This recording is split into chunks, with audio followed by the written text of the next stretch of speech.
da. Har dezagun txalo handi batez Gipuzko Buru Batzarreko presidentea Joseba Egibar.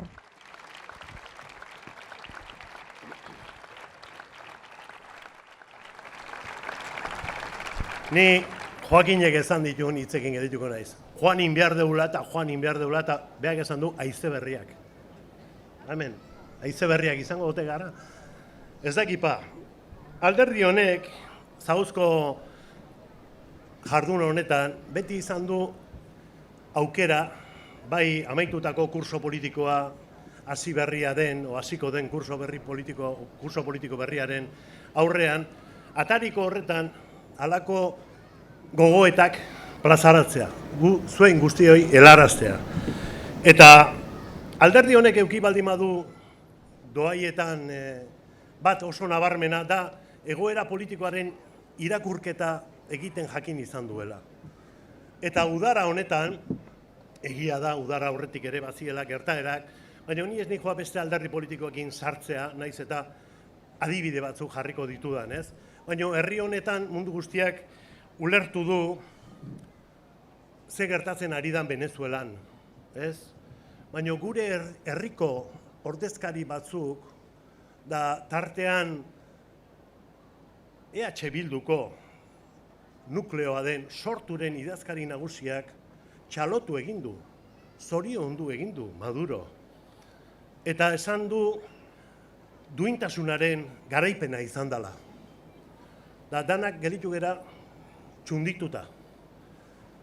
Horretaz aparte, beste batek esan du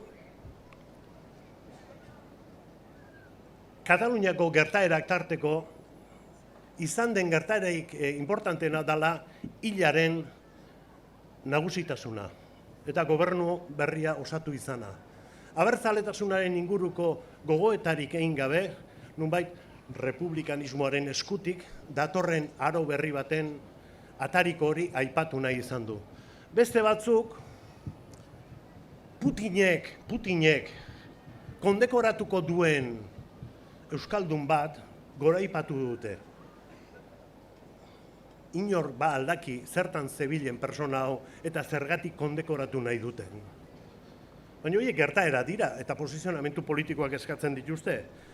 Eta Arnaldo berak esan du, nik ez da egite irrati batean zegoen eta bakarrizketa batean zegoen horretan ez ote zen ohartu, baina aipatu du benetako aro aldaketa datorrela Kataluniatik hilaren eskutik. Eta horrek izugarrizko iraultza suposatzen duela.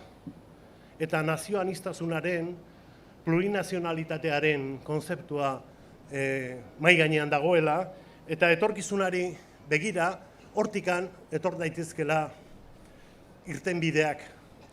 Eta nik galdera bat egiten diot, honen inguruan, bai Venezuelaren inguruan posizionamentu hori, Putinen inguruan posizionamentu hori, Kataluniako irakurketa hori egiten dutenak, ez dira ohartzen Kataluniai dagokionez, 155. Artikulu horren eskutik, bai PPek eta PSOEk eman dutela Katalunia eman duten tokira,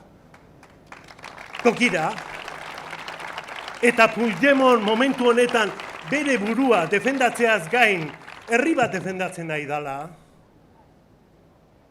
ze garbi dagoena da, gu Puigdemontekin gaudela, gu ez gaude Llarena eta Marchenarekin, hoiek jarri dute estrategia, amnistia den lege bat ukatu, usatu, eta beste zerbaitetan nahi dira. Gu ezin gea konplize izan estrategia horietan. Da hori da, kanpoko irakurketa. Horrek ze adierazten du. Bestea beste, ez dakit, euskal agenda politiko bat, euskaldunok, Eusko Alderdi Jeltzalearen eskutik jarri behar degula martxan.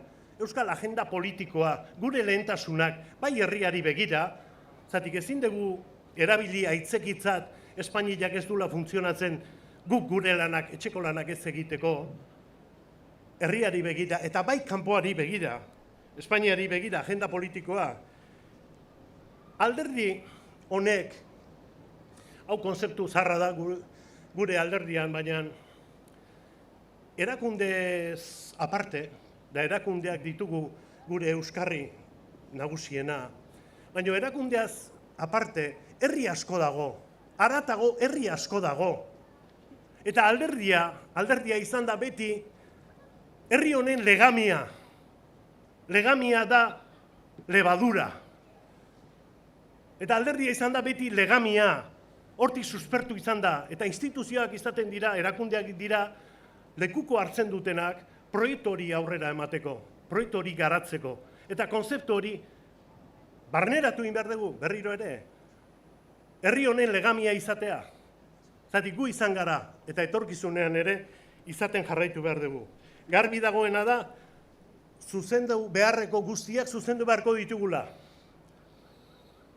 Akatsa korregitu, argitu eta gaurkotu gure proiektua behar da neurrian, alderdiak erabakitzen duen tamainan, eta berritu beharrekoak berritu.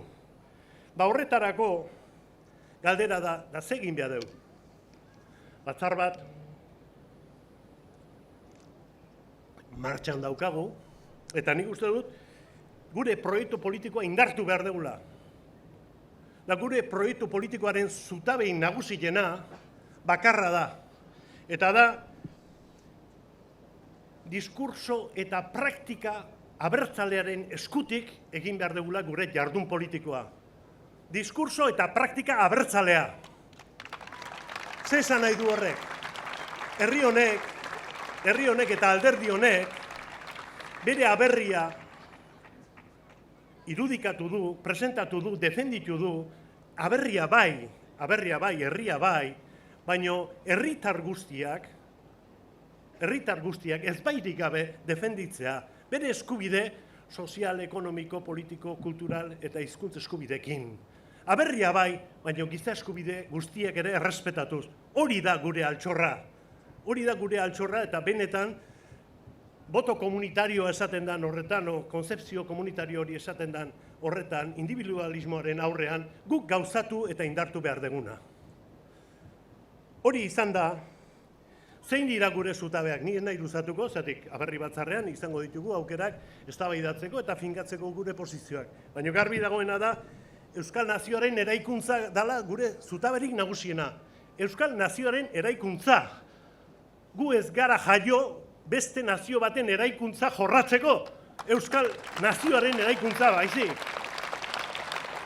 Eta Euskal Nazioaren eraikuntza jorratzeak esan nahi du, gizarte eraikuntzan ere, eredu sozioekonomikoan ere, besteak beste zutabe nagusienetako bat delako, eta euskararen indartze bidean pauso eraginkorrak eman behar ditugula aurrerantzean.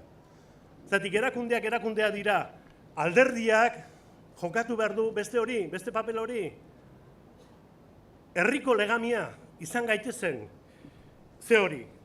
Zertarako Euskadiren etorkizuna bermatzeko. Estatu politikoari dagokionez, estatus politikoa aipatzen dana, lurralde eredu horretaz aipatzen dan hori.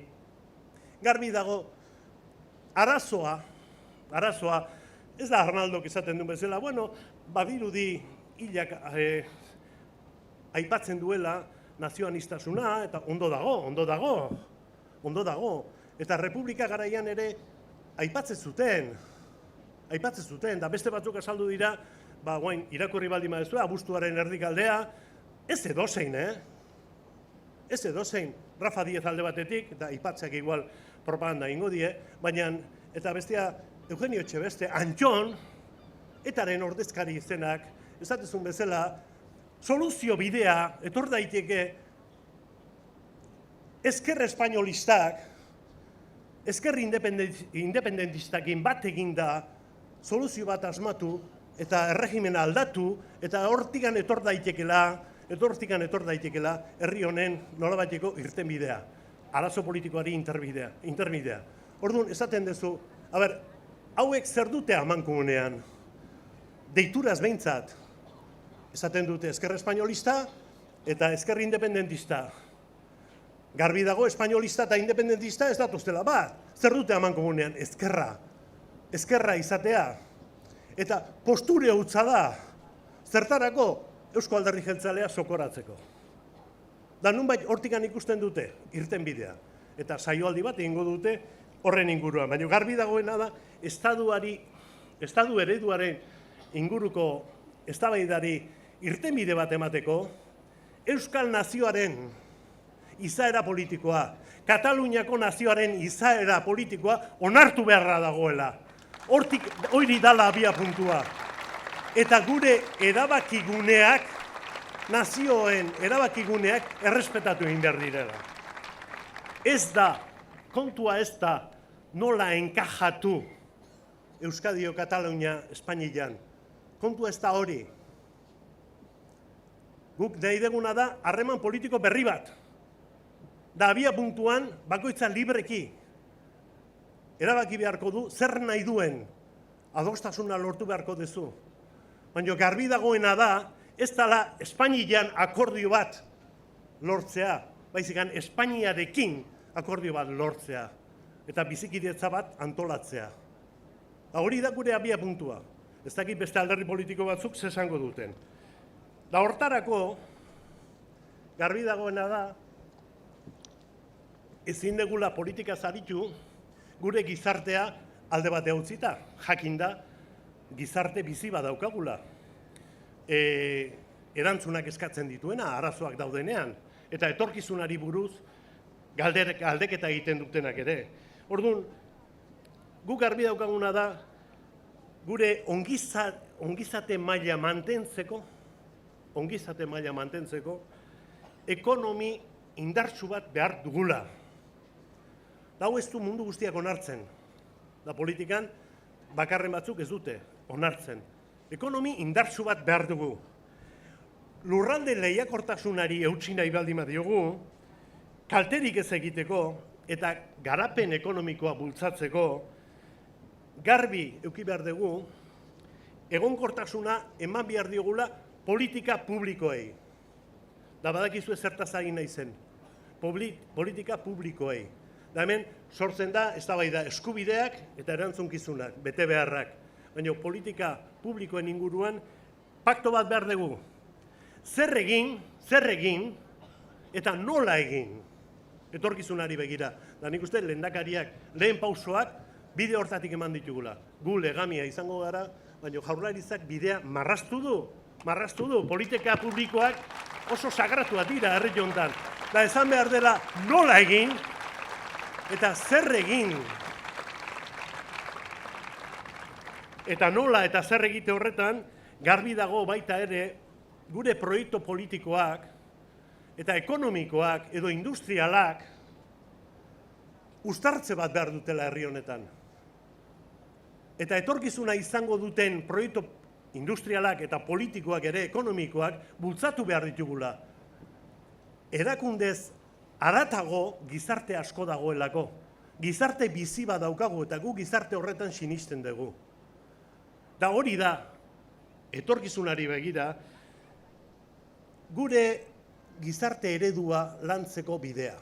Eta honen adibideik garbiena ikusi ez dute aste honetan. Azaldu da Gini indizea. Gini indizea gauza berezia da, bale, baina ez da aparteko gauza, ez? Hau izan da Gini zen italiar bat, eta estadistiken aditua, eta Joan da Mendeko hasiera hartan asmatuzun neurketa bat egiteko, estadistika bat egiteko, herri aberatzen, pobreziaren lurraldeak nun zeuden, eta batekoz besteko oreka nun zegoen neurtzeko. Eta ibilbide luze bat egin du neurketa horretan, Gini indizeak. Hau ez da, lehendakari jauna, ez da EITB-en azaldu. Ez? Baina izparringi batzuk, egunkari batzuk azaldu dute. EITB-ek azaldu ditu beste notizi batzuk. Baina Gini indize horrek zer esaten du. Hau da, herritarren arteko desberdintasuna neurtzen indizeak zer esaten du. Aberastasunaren banaketa neurtzen duen indizeak zer esaten du. Ondoen banatuta dagoen aberastasuna, ondoenen arten Euskadi orokorrean azaltzen dela, eta hau 4 urtean behin egiten den neurketa bada. Momentu honetan, Gipuzkoa Euskadi barne, baina Gipuzkoa, Europan, bigarren bezala saltzen dela. Bigarren bezala. Herri aberastasuna nun banatzen dan. Eta, karo, hemen etortzen dira, ezker abertzalekoak, eta esaten dut, bueno, berdintasuna, handiena, Kuban dago. Hombre, pobrezian, hori da bigarrengo adjetiboa, baino aberastasuna, da ez da aberatxe egitea, aberatsa, baizikan herri ondasuna, herri aberastasuna nola banatzen den, justuen Euskadin eta Gipuzkoan dago. Hori da benetako egia. Da gaur egun erakundetan, da aurreko erakundetan izan zinetenak, tartean Markel, diputatu nagusi bezala, zatik hauek 22ko neurketa dira, baina 18koak ere adierazten zuten hori hola zetorrela. Zuei, guztioi, aurrekoei, sailburu izan zareten hoi, eta etorkizunean ere bide berretik jarraituko duzuen hoi, badakit ez dela gure meritua bakarrik, herri osoaren meritua dela.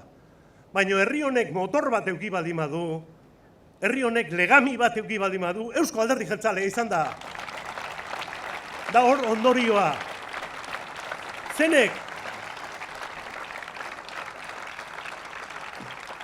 Zenek ekarri du maila hoietara herri hau? Zenek? Badakit gure meritu bakarra ez dela. Beste batzuk ere egon dira, gizartea zabala da, baina estrategia batekin bat egin dute, da gu izan geha gidari nagusienak. Garbi daukadana da, azkeneko 10 hamarkada guztiotan, Giniren aldeko, indize horren aldeko, mesedetan ezker abertzaleak ez duela ezer egin. Beti zangotraba, oztopoa, eta azkenean, Europako gizarterik orekatuena, nun eta Euskadi eta Gipuzkoa da. Nire joa momentu honetan ez sozialistak edo komunistak edo zer egiten duten. Eusko Alderdi Jeltzaleak, abertzalea izanik, aberria maitazeaz aparte eta errespetazea aparte, herritarrak ditu bere ardaz nagusi. Eta herritarrak baldin dituzu ardaz nagusi, hori da etorkizuna. Herritarrek baldintza hobeak edukitzea. Eta kontu honetara iritsita, derrigorrez aipatu beharra daukat pertsona bat, eta da Jokin Perona. Zatik ezautu baldin badez, ogasun diputatu asko ezautu ditut, danagonak. Baina benetan, ogasun diputatu bihoztuna, Jokin izan da.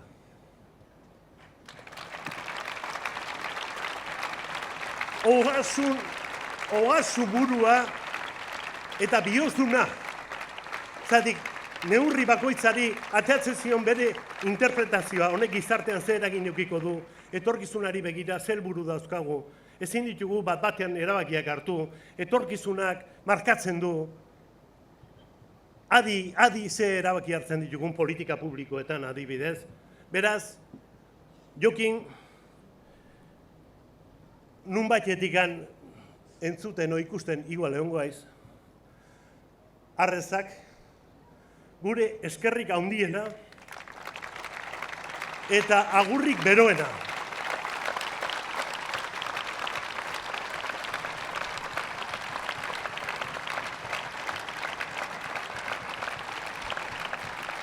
Etorkizunari begira, da beste abertzaletasunaren beste klabe bat, etorkizunari begira, individualismo alde batera utzi eta etorkizunari begira balore komunitarioak landu behar ditugu. Ni eta nirea alde batera utzi, eta gu eta gurea eta guztiona aldarrikatu. Ni eta nirea, bale, baina gu, gurea eta guztiona. Koldo Mitxelenak esaten zuen bezala, ez nik nahi dudana bakarrik, guk behar duguna baizik. Potentea da hori, Koldo Mitxelenak esaten duguna, Ez nik nahi dudana bakarrik, guk behar duguna baizik, hori da bidea. Eta garbi euki, zati Gini indizeak hori adierazten du. Nolako eredua alako herria. Nolako eredua, alako nazioa. Hoi gure lema izan behar du. Balore komunitarioak landu. Euskarari buruz zerbait esatean nijoan, damaitzera nijoa. Zati beste zutabetako bat da, etorkizunari begira. Euskara da giltzarrea, sinistu dezagun euskara dela benetako giltzarrea, ardatza. Ez da euskaldun egiten gaituen hizkuntza bakarrik. Baizikan, Euskal Herria izateko funtsesko osagaia. Eta Euskadi osatzeko eragilea, eragile politikoa. Ez inori inposatzeko, baizikan euskararen edertasuna mundu guztiak jakiteko, ezagutzeko. Eta aniztasunaren alderantzizkoa ez da identitatea, uniformizazioa baizik. Identitatea, hizkuntza bat ezagutzeak ematen du nortasuna, herri nortasuna. Da belaunaldi berriei zordiegu bide hortatikan zer eskainia. Nik garbi dauki dudana da, euskararik gabeko, Euskadi buru jaberik ez dugula ezagutuko. Ez da posible. Euskararik gabeko Euskadi buru jabe bat ezagutzea ez da posible. Ohartu gaitezen, behar duguna da, Euskadi euskaldun eta bere etorkizunaren jabe izateko nazioa.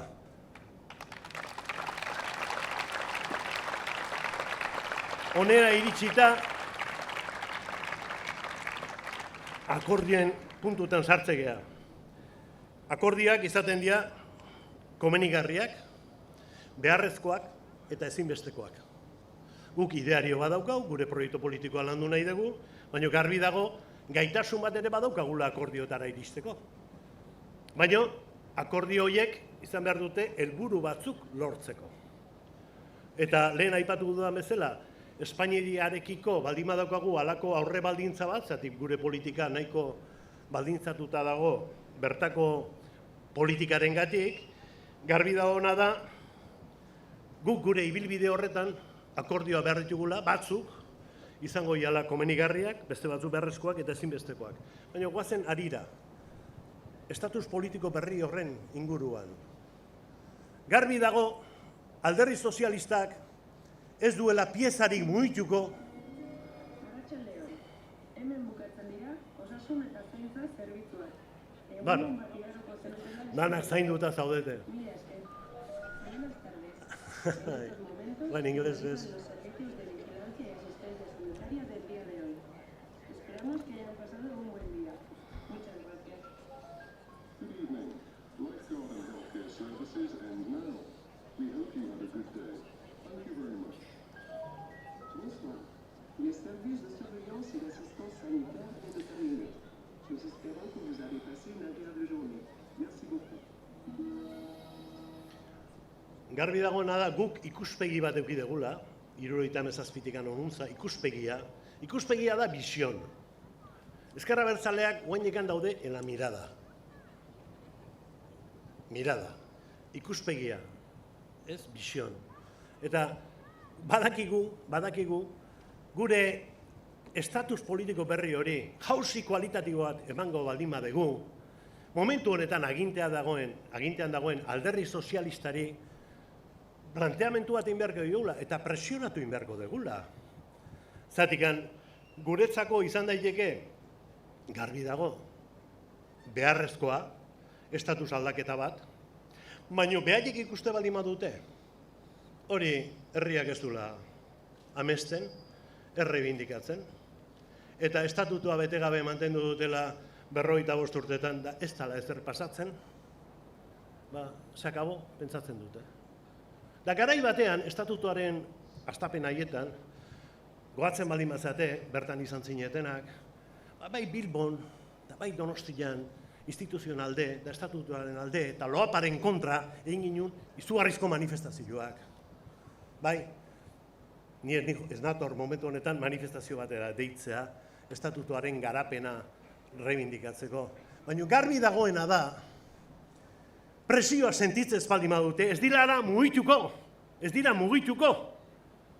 Eta horretarako, estatutuaren etsai izan zirenak, ezker abertzalekoak, behar ditugu bide lagun bezala jai daukagu.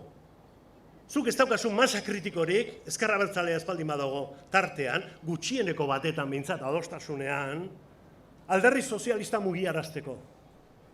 Neurria hartu digutelako. Badakite transferentzien negoziazioen jokuan egon gaitezkela hemen beste 55 urte. Da aldaketa bat nahi baldin badugu, derrigorrezkoa den akordioa lortu beharra dago ere. Alderdi sozialista barne baldin bada, hobe, baina gutxieneko horiek hitzartu beharra dauzkagu, herri hau existitzen dela sentitzen dugunak eta esaten dugunak, eta herri honek bere etorkizuna erabakitzeko eskubidea duela esaten dugunak. Hori da kontua. Bestela alderdi sozialista ez da muituko, ez da alderdi popularra ere aldatze baldin badira kontuak. Beraz, laburbilduta, gizarte zerbitzu publiko sendoak ziurtatu, politika publikoak zeintzuk diren jarri ondo, zeintzuk diren eta nola finantziatu behar ditugun, zatik ez gera herri independiente bat, gure dependentziak ere baditugu, eta hor neurketa zehatza egin behar da, zorrotza egin behar da, da horretarako dago, bai Jaurlaritza, aldundiak eta udalak, erakundeak, alegia, baina etorkizunari begira zerbitzu publiko, oinarrizko dien zerbitzu eta eskubide horiek bermatzeko, ze baliabide eta instrumento jarriko ditugun. Pertsonak errespetatu, hau klabea da, bai iragana irakurtzeko, batzuen gabezi etikoagatik, pertsonak errespetatu, etorkizunari begira ere, zaindu eta garapen ekonomikoa ziurtatu, enpleo duina sortu behar dugu, hori dalako bidea. Etorkizunaren erabakitasun hori politikan baldin badago, jarri dezala Eusko Alderdi Jeltzaleak bere partea. Eta gu prest gaude. Praktika abertzalea. Ilusioa sortu. Herri honen legamia izan. Zatik aukera dago. Jende bat lokartuta baldin badago ere, nekatuta, naskatuta gurekin, astindu dezatela pereza. Ikus dezatela herri hau martxan dagoela. Gini indizetan gaudela, bigarrenak Europan, Gipuzkoan, eta etorkizuna irabazteko gai garela. Eta horrek suposatu behar du ilusioa pizteko behintzat motiboa, arrazoia. Apaltasunez, eraginkortasunez, aldarrikatu gure baloreak, abertzaletasunaren baloreak ez izkutatu egin gara, gure batzokietan ere, batzokia jarri beharrean, lurgorri, eta gizer, beti beste izen batzuk erabilituko. Eusko Alderdi Jeltzalearen egoitzak dira batzokiak. Berritu beharko ditugu, jakin noragoa zen, helduleku berri batzuk eskaini jendeari. Herri aukerak ez dira sortzen egunero, da gauetik egunera ere ez. Herri aukerak sortzen dira baldintza batzuk ematen dianean. Herri aukera egongo bada eta lootan harrapatzea baldin bagaitu, gureak egin du. Herri aukerak sortzeko lanean jardun behar dugu. Azkeneko kanpainan, esate genuen bezala, ni ez naiz kantatzen hasiko, baina bide lagunak egin gaitu, bide luzeak, hori garbi dago, hemen gaudenak. Lehenuo edo elkarre ezagutu beranduago, baina bide luzeak egin gaitu, bide lagun. Euskadik abertzale eta euskerak euskaldun. Gora Euskadi askatuta!